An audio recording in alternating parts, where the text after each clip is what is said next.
Bienvenue sur Trouver sa voie. Je suis Alban Mas, coach en carrière. Et en accompagnant plus de 300 clients à trouver leur job idéal, j'ai pu co-créer la carte des talents. C'est un outil qui révolutionne la connaissance de soi au travail.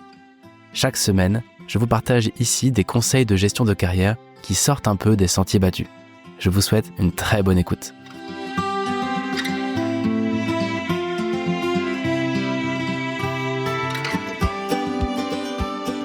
Bonjour à tous, bonjour à toutes, bienvenue pour ce nouvel épisode de Trouver sa voie où je vais essayer de répondre à cette question: pourquoi et comment ajouter une couche technologique, une couche tech à ton job qui est peut-être un job classique, normal, un job qui a priori n'a pas spécialement de dimension tech. Avant tout, je voulais m'excuser pour le temps que ça a demandé de produire cet épisode. Ça fait à peu près 2 semaines et demie que je n'ai rien produit et la raison est assez simple, c'est que j'ai enregistré déjà cet épisode une première fois et au moment de le diffuser, il m'est arrivé un truc qui m'est jamais arrivé jusqu'à maintenant en 50 podcasts, c'est que j'ai trouvé que c'était nul, tout simplement. Et au moment d'envoyer, je me suis dit mais je peux pas envoyer ça, c'est beaucoup trop mainstream, beaucoup trop classique, et je me contente de répéter un peu ce que j'ai pu voir à droite à gauche, et je trouve que ça mérite d'aller plus profondément dans le sujet, ce qui fait que j'ai tout supprimé, j'ai tout recommencé à zéro, et donc je suis heureux aujourd'hui de te présenter cette deuxième mouture. Ça a pris un peu plus de temps que prévu, un peu plus de boulot que prévu. Mais je voulais faire les choses bien et je voulais amener quelque chose de nouveau parce que sur Trouver sa voie, mon objectif, c'est d'amener des choses qu'on n'entend pas ailleurs, des conseils de carrière qui sont un peu en dehors des sentiers battus. Et donc, ça sous-entend parfois un peu plus de travail que la normale. En tout cas, revenons-en à notre sujet. À quoi ça sert de se poser cette question ? Peut-être que si tu écoutes ça, tu te dis non, mais attends, moi je suis pas geek, j'ai pas spécialement d'appétence technologique, j'ai pas forcément envie de me former, de tout changer. J'aime mon métier ou je l'aime pas d'ailleurs, mais en tout cas, j'ai pas cette appétence, j'ai pas cette fibre-là. Je suis pas là avec mon sweat à capuche à développer dans mon coin le soir et le week-end. Je suis pas fan de la tech. Ok, mais il y a plein de raisons, plein de bonnes raisons de se poser cette question-là aujourd'hui. Avant, la tech, la cyber, le big data, le développement web, tout ça, c'était des affaires de geeks. C'était des développeurs, c'était des experts, des consultants, des gens qui faisaient des études spécialisées là-dedans et qui, au fond, faisaient de la tech comme nous, on va faire de la vente, du coaching, du marketing, ou être infirmier, ou que sais-je, ou ambulancier, ou que sais-je. Aujourd'hui, les choses ont quand même un peu changé. Même si tu fais un job qui n'a rien à voir avec la technologie, il est possible, il est probable que ce soit pertinent au moins une fois de temps en temps de te poser cette question-là. Et si je rajoutais un petit quelque chose qui pourrait faire la différence dans ma carrière ? Parce qu'en effet, aujourd'hui, les choses ont quand même pas mal changé. Le monde, déjà, il change à toute allure. Et il y a une quantité d'outils qui se créent, une quantité de choses qui évoluent, qui nous dépassent complètement. L'IA, évidemment, est un très bon exemple, mais il n'y a pas que l'intelligence artificielle. Et donc, ce monde qui change à toute allure, ce monde professionnel qui évolue, c'est important quand même d'essayer de suivre un peu ce qui se passe, je crois, pour ne pas se faire dépasser. Ça, c'est une première raison. La deuxième raison, c'est que si tu bosses en entreprise, il est probable qu'on te propose d'évoluer, en tout cas de te former. Qu'on te dise, voilà, on a des budgets avec les OPCO, avec les RH, on a des budgets formation. Et en général, on est toujours un peu coincé, parce qu'on va se dire, je sais pas trop, alors peut-être me former au leadership. Ok, pourquoi pas. Mais au fond, l'entreprise a des budgets, l'entreprise te demande de te positionner, tes chefs vont te le demander régulièrement, et tu sais pas forcément quoi répondre. Donc, quitte à dire quelque chose, pourquoi ne pas envisager une dimension un peu plus tech ? Troisième raison, c'est qu'il y a des budgets. Il y a des OPCO, l'entreprise a des budgets, le CPF aujourd'hui permet de se former. Et puis, en parallèle, les cours et les formations, certains ont vraiment baissé de prix. C'est-à-dire qu'avec les MOOC, avec le contenu en ligne, il y a plein de contenus gratuits qui te permettent de te former aujourd'hui sans avoir besoin de dépenser un centime. Donc tout ça mis bout à bout, ça fait que c'est devenu possible de se former sans gros efforts, en tout cas sans gros efforts financiers. Sauf si tu veux en faire ton métier, mais là on parle pas de ça. Autre raison encore qui fait que ça peut avoir du sens de se poser cette question, c'est que aujourd'hui, les hausses de salaire, une fois que tu es en entreprise et que tu as un poste, elles vont être souvent de 3%, 4%, 5% en interne. Si tu te développes bien et que tu grandis, tu vas jamais faire 30% d'évolution ou 100% d'évolution une fois que tu es rentré dans une boîte. Pour ça, il faudra partir à la concurrence et revenir. Or, on n'a pas tous envie d'avoir une vie qui fait du yo-yo, une vie professionnelle où on prend des risques, où on essaie d'aller voir ailleurs pour revenir, etc. Et donc, ajouter une dimension qui a une très forte valeur ajoutée, quelque chose que les gens sont prêts à payer, ça peut être une façon de développer ton salaire sans gros efforts. Ensuite, le marché du travail est devenu beaucoup plus dur et beaucoup plus compétitif. On en parlait avec Gladys Ramette au micro. Quand tu postules, aujourd'hui, il est probable qu'en face de ton CV, il y ait 250 CV. Comment tu fais la différence dans tout ça? Eh bien, peut-être qu'une dimension tech peut t'aider à faire la différence. Et surtout, les 2 raisons pour lesquelles j'ai voulu produire cet épisode, ce sont les suivantes. D'abord, la technologie, elle est arrivée dans toutes les sphères de l'entreprise, dans toutes les sphères de notre vie professionnelle. Donc, que tu sois boulanger, que tu sois artiste ou que tu sois commercial, et évidemment encore plus si tu fais un boulot déjà un peu techno, il faut considérer que de toute façon, la technologie s'invite à nous. L'intelligence artificielle est partout, mais ici, je ne vais pas parler d'intelligence artificielle, je vais parler d'autres aspects. Et enfin, la technologie, elle est devenue accessible. Et c'est le point le plus important ici. C'est qu'il n'y a pas besoin d'être un geek, il n'y a pas besoin d'avoir des appétences fortes en technologie pour ajouter une dimension technologique à notre métier. Parce qu'avec le no-code, le low-code et plein d'applications qui existent et plein d'outils qui existent, aujourd'hui, avec un job normal, on peut ajouter une couche tech avec assez peu d'efforts. Et je ne parle pas ici de finance, mais assez peu d'efforts intellectuels. Avec, au fond, assez peu d'énergie, on peut faire des choses. Voilà pourquoi j'ai voulu faire cet épisode. Donc l'intro est un peu longue, mais ça me paraissait important d'expliquer pourquoi ça vaut le coup de se poser cette question une fois de temps en temps. Et mon job aujourd'hui, c'est que tu te poses cette question. C'est quelque chose qui pourra booster ta carrière, c'est quelque chose qui pourra donner de la sécurité à ton emploi, c'est quelque chose qui te permettra de gagner plus, beaucoup plus de sous si tu en as besoin ou envie, et c'est un moyen d'avoir une corde de plus à ton arc.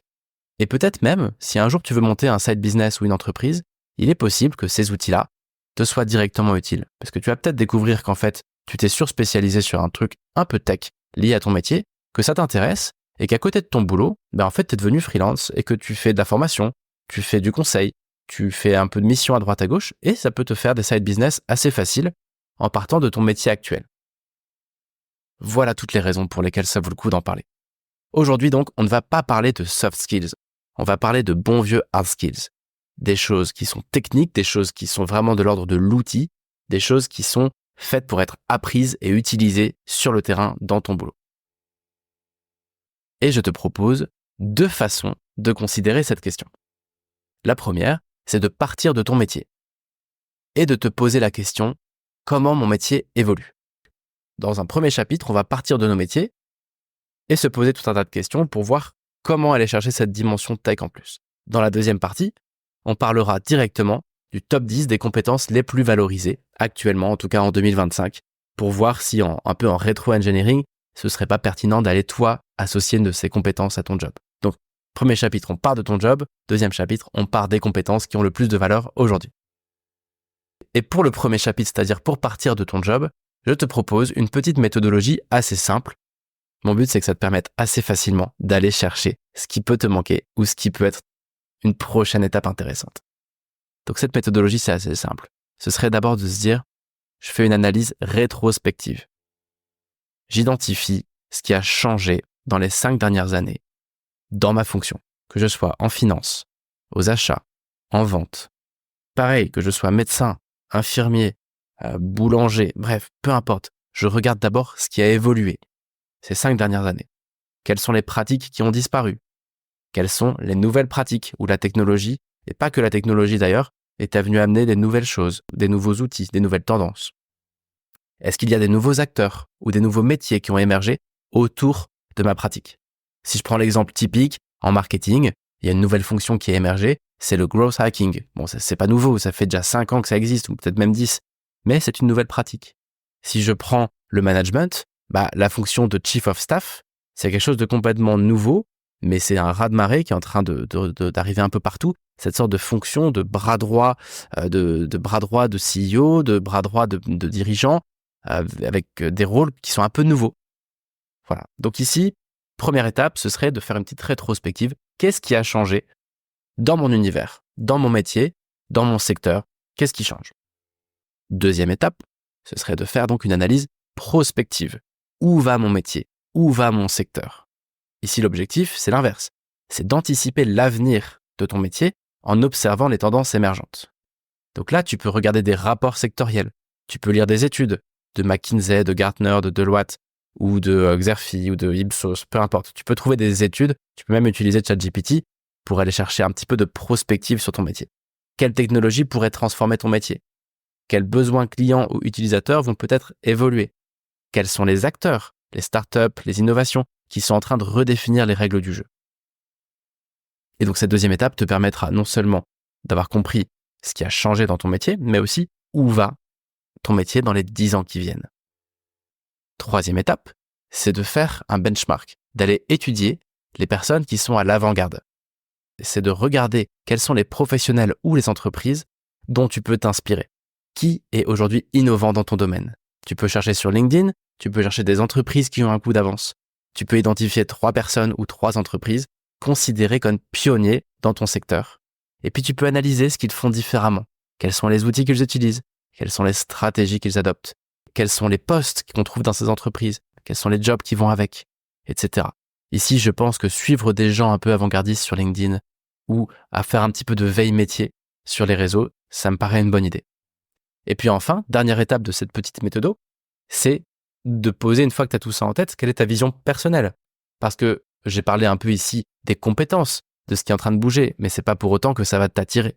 Donc là, l'idée, c'est de te projeter sur le métier, de te projeter sur ce qui est en train de changer, et puis de venir cruncher tout ça avec qui tu es, qu'est-ce qui t'intéresse, quelles sont tes compétences, quels sont tes talents, quelles sont tes appétences, et comment est-ce que toi, à ta façon, tu peux réinventer ton métier, ou en tout cas, tu peux y ajouter quelque chose qui te ressemblerait. Donc là, c'est vraiment, qu'est-ce que moi, en partant de qui je suis et de ce qui me définit bien, qu'est-ce qui peut matcher avec ces évolutions que je suis en train d'identifier? C'est de venir mélanger tout ça avec ta personnalité. Si tu as envie d'avoir une dernière étape, tu peux toujours faire un plan d'action, évidemment. Et puis, c'est d'aller identifier maintenant des objectifs, de te dire, à tel horizon, je vais me former à ci ou ça, etc. Je reviens pas dessus. Donc, si je reviens sur la méthode rapidement, une analyse rétrospective, qu'est-ce qui a changé? Analyse prospective, où va mon métier? Un benchmark, qui est à l'avant-garde? Une vision personnelle, moi dans tout ça, comment je me sens et où est-ce que je peux aller? Et enfin, pourquoi pas un plan d'action? Comment j'avance, comment je concrétise quelque chose là en 2025 par exemple. Pour illustrer ce premier chapitre, ce chapitre de partir de ton activité, partir de ton métier, de ton secteur, j'ai voulu te proposer quelques exemples. Assez simples volontairement pour que ce soit parlant. L'exemple du commercial. Aujourd'hui les CRM ont pris beaucoup de place dans l'univers commercial. Et tu es à l'aise avec les CRM comme Salesforce ou des outils plus légers comme Pipedrive. Est-ce que sur la notion de CRM, tu es déjà affûté? Est-ce que tu es à l'aise sur LinkedIn et sur les outils aujourd'hui de prospection qui vont passer par les réseaux sociaux et notamment LinkedIn et Sales Navigator? Ça peut être un exemple. Sur le marketing, est-ce que tu es à l'aise sur le SEO, sur des outils comme SEMrush pour analyser les mots-clés et ce genre de choses? Est-ce que tu es à l'aise sur les nouveaux codes de visibilité en ligne? Sur la finance, quelques exemples. Est-ce que tu es à l'aise sur Power BI, sur des outils de visualisation ou sur de la blockchain ou des outils de gestion de flux de trésorerie? Bref, il existe tout plein de choses. Je ne vais pas aller dans le détail, je prends quelques exemples un peu au hasard. Dans les ressources humaines, à quel point tu es à l'aise sur ce qui se passe dans le recrutement, avec les ATS, les outils de pilotage de recrutement, avec des outils d'automatisation de gestion de congés ou d'automatisation de l'évaluation de performance. Bref, il se passe énormément de choses dans les RH, à quel point tu es au clair sur les nouveaux outils et les nouvelles tendances. En production, on va plutôt parler ici de RP. Est-ce que si je te parle de Odoo, de SAP, de nouveaux outils pour gérer les stocks ou suivre des chaînes d'approvisionnement en temps réel, est-ce que tout ça te parle? Voilà, ça peut être des exemples. Dans le support client, ça fait déjà quelques années que les chatbots sont apparus. À quel point tu maîtrises ça? À quel point tu comprends ça? À quel point tu as identifié les rôles que pourrait avoir l'IA sur ces fameux chatbots? Dans la R&D, ça va plutôt être des logiciels de simulation, que je ne connais pas d'ailleurs, mais comme MATLAB ou ANSYS. Pour être honnête, je ne suis pas allé creuser ce que c'était exactement que ces trucs-là, mais ça va être visiblement des solutions qui font qu'on accélère les tests, la validation de prototypes. Ça va être des outils d'optimisation, de recherche et développement. Dans des postes plutôt de gouvernance ou de direction ou de management, ça va être des outils de visualisation stratégique. Ou alors, par exemple, cette nouvelle tendance, c'est de fonctionner par OKR.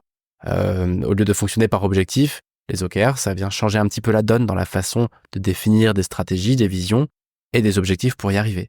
Tout ça, c'est un petit peu en train d'évoluer. Et c'est pas complètement tech, mais il y a des outils tech en face de tout ça. Dans l'IT, on va parler beaucoup de cloud computing. Je reviens pas dessus parce que c'est un sujet qui me dépasse complètement. mais si tu bosses dans l'IT, à quel point tu es à l'aise avec l'automatisation, le déploiement d'applications ou toutes les infrastructures cloud. On pourrait faire comme ça tous les métiers du monde et c'est absolument pas mon objectif, mais je voulais simplement illustrer quelques cas concrets de comment est-ce que déjà aujourd'hui, dans certains jobs, ajouter une couche tech va être soit un b.a.-ba, soit une bonne carte à jouer pour développer sa carrière. Il est temps d'attaquer le deuxième chapitre. Peut-être que tu as trouvé ton compte en partant de ton métier, mais il y a une autre façon d'avancer qui peut être intéressante aussi. Ça va être de partir du top 10 des compétences les plus valorisées actuellement. Celles pour lesquelles les entreprises sont prêtes à payer et à payer cher les compétences et les talents qui vont avec. Évidemment, sans surprise, en haut du classement, il va y avoir le machine learning et l'intelligence artificielle. Alors, ce que j'ai oublié de te dire, c'est que dans cette partie de l'épisode, je vais présenter les choses avec une version débutant, que moi je vais comprendre facilement, et puis une version un peu plus confirmée, qui vont être des choses que j'ai moins explorées. Et comme ça, à chaque fois, pour chaque sujet, on aura un exemple d'une couche tech niveau plutôt débutant. Il faut que je me mette un peu à la tech, et une version un peu plus confirmée si tu as déjà un peu d'appétence et que tu veux aller plus loin. Donc pour l'intelligence artificielle, le niveau débutant, ce sera évidemment de commencer à utiliser ChatGPT, DALL-E, de l'IA générative pour générer du texte, des tableaux, des vidéos, des rapports, enfin intégrer de l'IA dans ton quotidien. Le niveau plus confirmé, ce serait peut-être par exemple d'apprendre à créer des modèles automatisés et personnalisés qui s'intègrent dans tes processus métiers actuels. Alors là, il y a des outils comme TensorFlow ou autres, mais je ne les connais pas assez pour t'en parler. Tout ce que je sais, c'est qu'aujourd'hui, avec les API, eh bien, tu peux intégrer de l'IA à tes processus métiers existants et donc ça te permet potentiellement d'avoir cette couche en plus. Deuxième place du podium, c'est la cybersécurité. Dans la cybersécurité, ça recrute énormément, mais il n'y a pas que des besoins de profils geek et tech. Il y a besoin d'un petit peu de tout dans la cyber parce que le risque aujourd'hui est partout. Donc sur un niveau plutôt débutant, ça va peut-être être de commencer à apprendre à gérer des mots de passe avec Dashlane ou de gérer la sécurisation des comptes de ta boîte. Ok, enfin de tous les identifiants mots de passe de ta boîte. À un niveau plus confirmé, ça va être de commencer à te former sur les attaques, sur les zones de vulnérabilité, où voilà, il y a tout un tas de choses que tu peux explorer à un niveau un peu plus poussé, identifier peut-être des failles dans des protocoles de sécurité, etc. Et ça peut être utile évidemment si ton boulot c'est de faire la cyber, mais c'est pareil si tu es chef d'entreprise, c'est pareil si tu es responsable marketing d'une boîte, parce qu'avec aujourd'hui la RGPD, on te demande d'avoir cette vigilance cyber. C'est pareil en fait, au fond, quel que soit ton boulot, tu peux faire de la R&D, mais avoir besoin de te protéger contre l'espionnage industriel. Donc au fond, les compétences que je t'évoque aujourd'hui, n'importe quel segment de l'entreprise et au fond du monde du travail doit pouvoir s'en inspirer. Et c'est bien pour ça que je te les présente. La troisième place du podium, ce sont les outils de no-code et de low-code. Alors, juste pour expliquer ce que c'est que ça, si tu ne connais pas encore, avant, pour développer un site ou pour développer une app ou pour développer un produit web ou un produit digital, il fallait coder, il fallait maîtriser un langage informatique et il fallait pouvoir rentrer dans le dur. Mais de plus en plus, le low-code a pris le relais et aujourd'hui, c'est le no-code qui remplace le low-code. Ça veut dire que sans savoir coder, tu peux créer un site. Tu peux créer des choses très intéressantes, des applis, des pages web, des processus, des jeux. Enfin, tu peux faire plein de choses sans coder une seule ligne de code. Et donc pour ça, niveau débutant, ce serait d'abord d'apprendre à utiliser par exemple Webflow ou Airtable. De te dire j'apprends à créer un site ou un tableau de bord ou Notion d'ailleurs tout simplement. Et puis, version un peu plus confirmée, ça peut être de commencer à automatiser des workflows avec Zapier, avec Make, pour connecter les outils que tu utilises dans ton boulot et faire des automatisations, sans rentrer une seule ligne de code. Si je te prends un exemple concret, ça va être si tu es commercial, peut-être que pour l'instant, tu envoies tous tes mails à l'ancienne, un par un. Ça va peut-être être de créer des formules qui disent que quand tu fais telle campagne auprès de tel client, s'il répond ça envoie un mail à telle personne, ça crée un document, ça met une relance dans ton calendrier. Des choses très simples, mais une fois de plus, ces compétences-là, elles évoluent très vite. C'est facile à apprendre. Pourtant, ça fait une énorme différence sur un CV ou d'ailleurs même dans le business. Quatrième place du podium, c'est l'analyse et la visualisation de données, ce qu'on appelle la data vis. Alors, sur le niveau débutant, ce serait de commencer à aller chercher des fonctions un petit peu plus poussées de data visualisation sur Excel ou sur Google Sheet. Comment créer des rapports qui soient vraiment intelligibles. Si tu travailles avec des chiffres, avec des fichiers Excel, comment tu peux aller rajouter une brique de visualisation. À un niveau plus confirmé, ça va être faire des tableaux de bord dynamiques, connectés avec Power BI ou des outils comme Tableau. J'espère que je vais pas trop vite parce que je déroule le truc. Voilà, n'hésitez pas à me faire du feedback sur cet épisode. 5e place du podium, c'est le cloud computing. Niveau débutant, ça va être pourquoi pas, par exemple, d'utiliser des outils comme Google Drive ou Microsoft OneDrive pour stocker tes fichiers. Au lieu de tout avoir en dur sur ton ordinateur, de commencer à utiliser des clouds, quels qu'ils soient, pour stocker ta donnée, la sécuriser, faire des copies de tes données, faire en sorte que si tu te fais voler ton ordinateur, c'est pas la fin du monde parce que tous tes documents sont en ligne. Ils sont sécurisés, mais ils sont tous en ligne, ils se mettent à jour automatiquement. Bref, tous ces outils-là assez simples de stockage de données dans des clouds. Puis à un niveau plus confirmé, là, ça me dépasse complètement. Donc je vais même pas en parler parce que le cloud computing à niveau confirmé, moi, j'y comprends rien. Mais en tout cas, si tu te sens concerné, ça peut être une piste. En tout cas, ça fait partie du top 10 des compétences les plus valorisées. Alors, le 6e point, c'est d'apprendre à développer des sites. Ça peut paraître tout bête, mais développer un site qui rentre bien, il y a encore plein de boîtes ou d'associations ou de structures. Quand tu vas sur leur site, c'est pas magnifique. Donc, ça peut être WordPress, ça peut être Wix, ça peut être à un niveau un peu plus avancé en utilisant des outils qu'on a déjà évoqués un petit peu avant, comme Webflow. Donc voilà. En tout cas, c'est pourquoi pas d'apprendre à développer un site. Et puis, à un niveau plus confirmé, ce serait de développer carrément une app. Une application qui a une vraie utilité. Et les applications, on a toujours l'impression, quand on parle d'appli, que ça va être des choses qu'on va mettre sur le marché et qui vont être pour changer le monde, quoi. Mais en fait, il y a plein de gens aujourd'hui qui rajoutent une couche tech à leur job et puis en fait, ils vont coder une petite app qui va changer leur vie au quotidien. Par exemple, moi, j'ai récemment appris à développer une mini-app qui fait que les documents qu'on crée, donc les fameuses cartes des talents, elles sont automatisées puis elles sont envoyées par mail toutes seules. Et c'est quelque chose qui me prenait énormément de temps avant. Donc c'est tout bête, mais les outils que j'ai dû apprendre à utiliser pour faire ça, au fond, c'est des outils qui ont plutôt une bonne valeur sur le marché et qui sont une couche de plus sur mon CV. 7e point, ça va être l'automatisation de tâches. On a commencé à en parler, mais ça va être l'outil principal ici, c'est Zapier. En tout cas, pour les débutants, c'est vraiment... Il y a Make aussi qui est très intéressant, mais il existe plein d'outils d'automatisation. Et ça va être de créer des processus, de dire si je fais ci, il se passe ça envoie un mail, ça prend rendez-vous, ça envoie tel document, ça relance machin, etc., etc. Le 8e point, ça fait longtemps qu'il est sur la liste des compétences les plus valorisées et il est encore dessus en 2025, c'est le référencement naturel, le SEO. C'est super important. Même quand tu fais un podcast, il te faut du SEO. Il n'y a pas seulement les sites web marchands qui ont besoin de SEO. Aujourd'hui, dans cette jungle d'Internet, c'est important de pouvoir sortir du lot et être visible. Il y a aussi le SIA, la publicité en ligne. Même si demain, tu es sophrologue et que tu veux trouver des clients, en fait, c'est des outils, au fond, qui sont pas si compliqués et qui te permettent d'analyser quels sont les mots-clés les plus tapés et d'aller en fait après juste faire ton activité, mais avec une nouvelle vision des choses qui fait que tu peux avoir plus de clients qui arrivent à toi ou en tout cas, tu peux sortir un petit peu plus du lot. Alors, à un niveau plus confirmé, ça va être d'analyser des performances globales avec des campagnes publicitaires multicanales, par exemple, des outils comme SEMrush pour analyser les mots-clés. Bref, des choses qui honnêtement me dépassent un petit peu. 9e point, et j'aurai bientôt fini, ça va être la création de contenu. Aujourd'hui, la vidéo est partout. Et il n'y a pas forcément besoin d'être dans la com pour avoir besoin de publier des vidéos. Aujourd'hui, la vidéo, c'est le format, au fond, qui fait un peu tout. Eh bien, produire des designs qui soient visuels sur Canva, des simples visuels, ou produire des vidéos avec CapCut ou d'autres outils, c'est tout bête. Mais c'est une compétence qui a une énorme valeur et qui est assez facile à acquérir, même si tu veux pas devenir influenceur YouTube. Voilà. Après, pourquoi pas d'un point de vue un peu plus poussé, mais là, ça devient déjà une orientation métier, mais ça va être d'apprendre à utiliser Photoshop ou des outils plus complexes de montage vidéo ou de production vidéo. D'ailleurs, à ce propos, l'IA aujourd'hui génère des vidéos qui sont super intéressantes et ça peut être aussi de prendre un raccourci en allant directement sur des outils d'IA, de génération d'images ou de génération de vidéos.